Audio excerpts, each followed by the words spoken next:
Ever since he took in a Shinigami as a pet, the man had developed a habit. Before leaving home, he would stick a pen refill in the door as a subtle marker.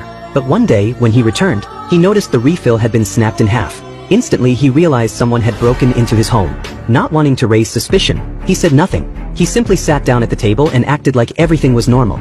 Even when the Shinigami, visible only to him, tried to speak, he didn't dare respond. Because in the apartment next door, a group of detectives was watching his every move, analyzing even the slightest twitch.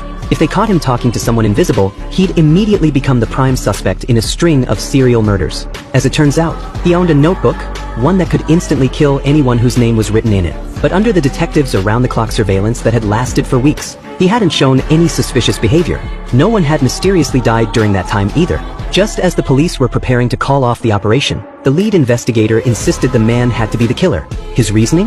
The only reason there hadn't been any murders lately was because the suspect no longer had the opportunity to act. With surveillance lifted, the killings would surely resume. Right when the team was about to make their move and arrest him early, another bizarre death occurred. The victim died of sudden cardiac arrest. Exactly like the previous cases. Everyone rushed to check the live surveillance feed, only to see the man casually munching on potato chips, perfectly relaxed. It was the ultimate alibi.